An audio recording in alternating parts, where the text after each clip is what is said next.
everyone, Morgan here. I'm going to be talking about album of the week this time, and it is Bruce Springsteen and the E Street Band doing the Born to Run album. Now, this really marked a huge turning point in Springsteen's career and brought him out to the masses. Previous to this album, Springsteen had been popular in New Jersey, singing a lot about New Jersey. But after going into the studio for something like 14 months, beginning in 1974, he put together this Born to Run compilation. It was the first album where he had Clarence Clemons playing saxophone and Max Weinberg on drums. It was a departure from kind of his angry youth going into the angry young man stage, acknowledging he was in his 20s, he wasn't using his adolescent viewpoints anymore, so to speak. And he put a lot of effort into the title track itself, something like 6 months in the studio working on the Born to Run track alone.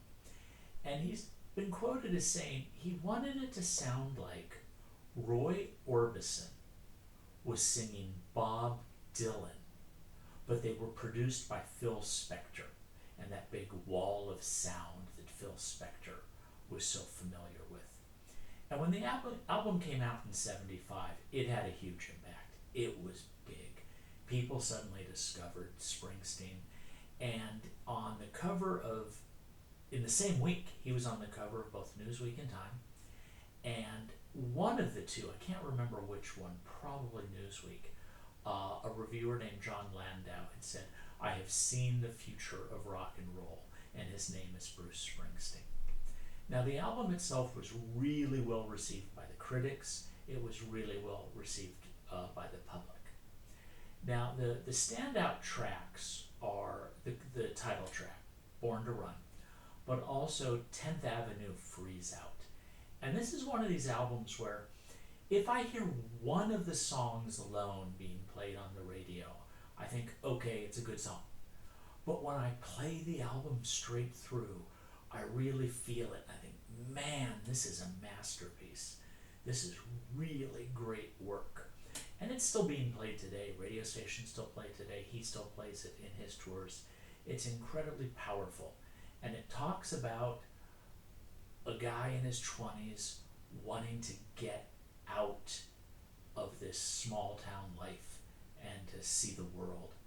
Now, I was a high school senior, class of 1984, and in that presidential election year, Ronald Reagan started to quote Bruce Springsteen, and Springsteen issued like a cease and desist order saying, "No, don't use me, I'm not supporting you." But it shows that his lyrics were something that appealed to a much larger audience than just your typical rock and roller. Okay? So I highly recommend this one. Take a listen. Do it straight through. Have your headphones on. Don't be trying to concentrate on something else. And truly listen to what the man is saying. Not just the music. Listen to his lyrics. Listen to his message, because they're really important. Okay, hope you enjoy that one. This is Morgan, signing off.